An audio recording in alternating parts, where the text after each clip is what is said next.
जैसलमेर से बड़ी खबर सामने आ रही है। फील्ड फायरिंग रेंज में हादसा हुआ है। युद्धाभ्यास करते समय यह हादसा हो गया।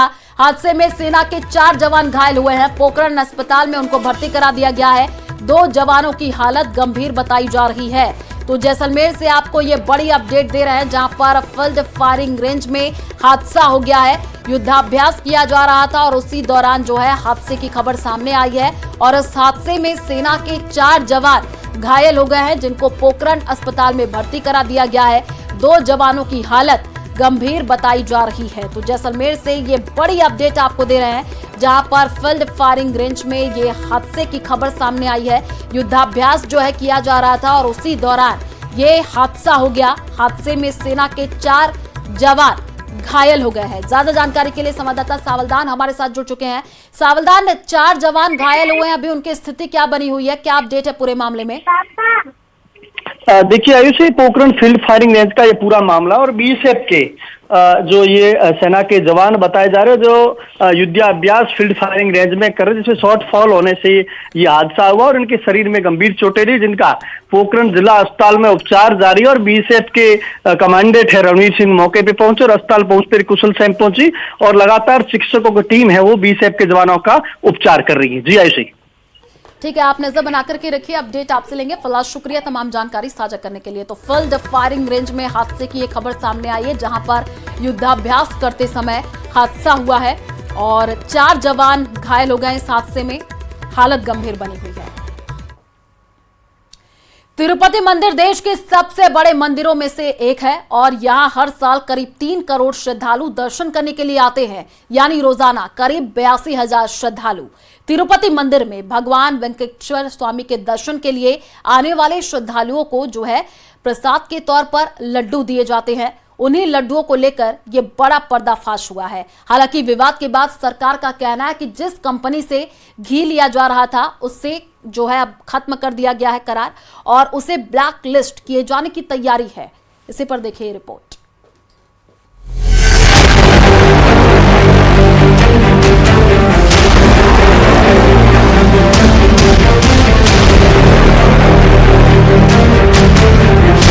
हिंदू आस्था से कौन खिलवाड़ कर रहा है?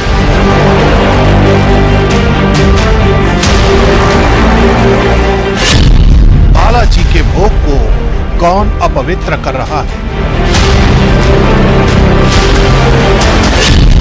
तिरुपति प्रसादम के साथ महापाप कौन कर रहा है? धर्म के द्वार पर अधर्म वाली साजिश। प्रभु के जिस द्वार पर रोजाना हजारों शीश झुकते हैं, उसी द्वार पर विधर्मियों की नजर पड़ चुकी है। साजिश करने वालों ने हिंदुओं की धार्मिक आस्था के केंद्र को भी नहीं छोड़ा। अभी तक तो सिर्फ ये खबर थी कि तिरुपति के प्रसादम में जानवरों की चर्बी का इस्तेमाल किया जा रहा है, लेकिन अब इस खबर पर नेशनल डेयरी डेवलपमेंट ने अपनी मोहर लगा दी।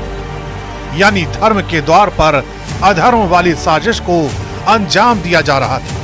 यही वजह है कि प्रसादम के साथ इस महापाप पर आंध्र प्रदेश सरकार एक्टिव हो गई और हिंदुओं की धार्मिक आस्था से खिलवाड़ करने वालों के खिलाफ सख्त कार्रवाई की बात कही जा रही है। దేవుని దగ్గర పెట్టే ప్రసాదం అపవిత్రం చేసే విధంగా आरोप है कि तिरुपति मंदिर के प्रसादम में जिस घी का इस्तेमाल हुआ उसमें मिलावट थी और ये घी तमिलनाडु की एआर फूड्स नाम की कंपनी का है, जिस पर मिलावटी घी देने का आरोप है। नेशनल डेयरी डेवलपमेंट की जांच में पता चला है कि तिरुपति बालाजी के लड्डुओं में मछली का तेल और जानवरों की चर्बी मिलाई जाती थी। प्रसादम के साथ हुई इस अपवित्रता वाली साजिश पर नेशनल डेयरी डेवलपमेंट की रिपोर्ट आंध्र प्रदेश के मुख्यमंत्री चंद्रबाबू नायडू के उस बयान के बाद सामने आई, जिसमें उन्होंने आंध्र प्रदेश की पिछली जगनमोहन रेड्डी सरकार पर आरोप लगाते हुए कहा था कि पहले की सरकार में पवित्र तिरुपति मंदिर के प्रसाद में जानवरों की चर्बी का इस्तेमाल किया जा रहा था, लेकिन अब शुद्ध घी का इस्तेमाल हो रहा है।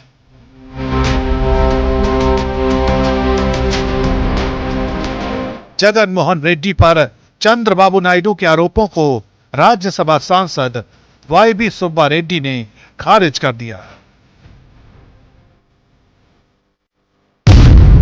दुर्भावनापूर्ण, नायडू राजनीतिक लाभ के लिए किसी भी स्तर तक गिर सकते हैं। मुख्यमंत्री ने दिव्य मंदिर तिरुमला की पवित्रता और करोड़ों हिंदुओं की आस्था को ठेस पहुंचाई। वहीं जगन मोहन रेड्डी की बहन और कांग्रेस नेता वाईएस शर्मिला ने इस पूरे मामले को सीबीआई को सौंपने की बात कही। चंद्रबाबू नायडू को एक हाई लेवल कमेटी बनानी चाहिए और सीबीआई को सच्चाई का पता लगाने देना चाहिए। हिंदुओं की आस्था से जुड़े इस मामले पर जबरदस्त सियासत शुरू हो चुकी है।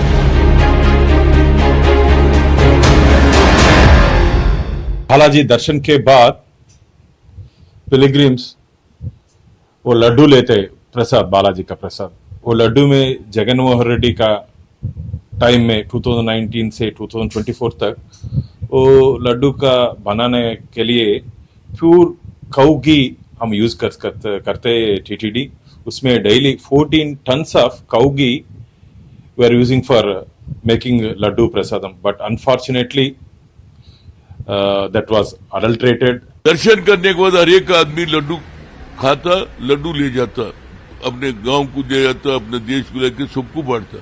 वो लड्डू में हमारे क्या बोलते बीफ का और उसके बाद अपना फिश का ऑयल है बोल के, यहाँ कौन बोल रहे, टीडीपी का स्पोक्समैन बोला ये हम टेस्ट को भी जाए गुजरात में, इसमें बीफ का ऑयल है। केंद्रीय मंत्री गिरिराज सिंह ने भी तिरुपति बालाजी मंदिर के प्रसाद में जानवरों की चर्बी की मिलावट को आस्था पर हमला बताया और तत्कालीन जगन मोहन सरकार को घेर लिया। जांच रिपोर्ट से पुष्टि हुई कि तिरुपति मंदिर में वितरित प्रसाद के लड्डू बनाने में बीफ, चर्बी और मछली के तेल का इस्तेमाल किया गया। जब सरकार हिंदू विरोधी होती है तो वो सबसे पहले आस्था पर हमला करती है। हिंदू आस्था के साथ हुई इस साजिश पर संत समाज में खासा आक्रोश है।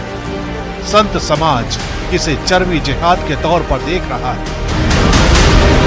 कहीं न कहीं जगन मोहन रेड्डी ने एक थूक जिहादियों की तरह चर्बी जिहाद करके और हिंदुओं को धर्म भ्रष्ट करने का प्रयास किया है। इससे बड़ा पाप कुछ नहीं हो सकता है। मेरी प्रार्थना है चंद्रबाबू नायडू जी, वर्तमान मुख्यमंत्री जी से, कि जिस प्रकार से आपने एक्सपोज किया, तत्काल ये कर्तव्य बनता है, धर्म बनता है, और हमारी प्रार्थना है आपसे कि तत्काल जगन मोहन रेड्डी को गिरफ्तार किया जाए। भगवान तिरुपति में जो वहाँ लड्डू बनता है उसकी जो लैब रिपोर्ट आई है उसको सुनकर देखकर हृदय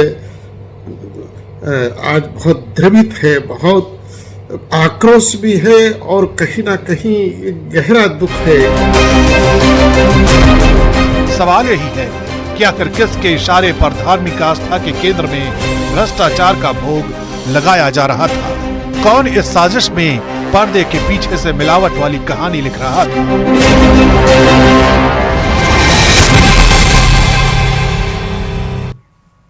और अब बात करेंगे देश भर से आ रही उन तस्वीरों की जिसमें नफरत की बू आती है, जिसमें साजिश की बू आती है, जिसमें माहौल खराब करने की कोशिश की बू आती है। देश के अलग अलग हिस्सों में ऐसा माहौल बन रहा है, त्योहार के रंग में भंग घोली जा रही है। और हाल के समय की ये जो तस्वीर हम आपको दिखा रहे हैं, ये 8 जगहों की तस्वीरें हैं, उत्तर प्रदेश से लेकर झारखंड तक।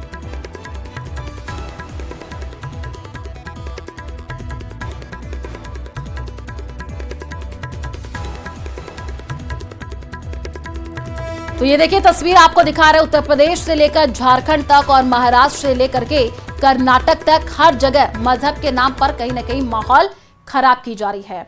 और चलिए रुक करते अगली खबर की ओर। खबर सवाई माधोपुर से है, जहां औलवाड़ा गांव में उफनती बनास नदी की रपट पर एक व्यक्ति को बचाने के चक्कर में बचाव दल वाले भी बुरी तरीके से फंस गए।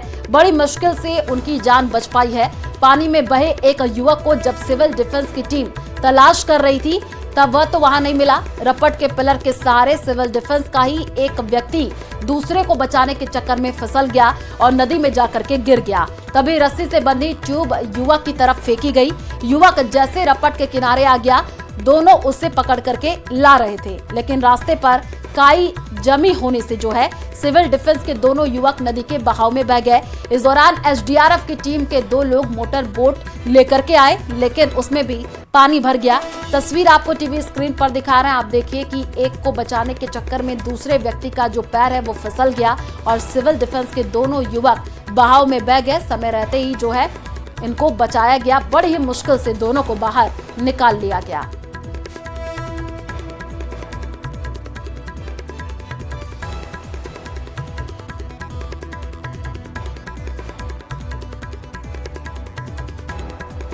तो ये तस्वीर देखिए, दूसरों को बचाने के चक्कर में कैसे जो है यहाँ पर इस व्यक्ति का पैर फिसल गया। सिविल डिफेंस के ये दोनों युवक थे और ये भी उसमें बहते हुए दिखे। बड़ी मुश्किल से ही इनको बचाया गया और दोनों को सुरक्षित जो है बाहर निकाला गया है।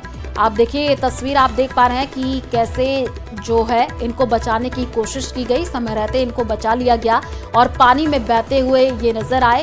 ये एसडीआरएफ की टीम जो कि एक युवक को बहता हुआ दिखे तो उनको बचाने के लिए पहुंची। वो ही टीम के एक व्यक्ति की ये तस्वीर है जहां पर आप देखिए कि वो भी पानी में बहते हुए दिखे और उसके बाद से तुरंत जो है दूसरे व्यक्ति ने वहां पर बचाने की कोशिश की और सुरक्षित दोनों को बाहर निकाल लिया गया है। नदी की रपट पर ये व्यक्ति फंसा हुआ था। सवाई माधोपुर की ये तस्वीर है जहां पर व्यक्ति को बचाने गया ये बचाव दल भी वहां पर फंस गया और तुरंत जो है सूझबूझ से दोनों व्यक्ति को वहां से निकाल लिया गया है।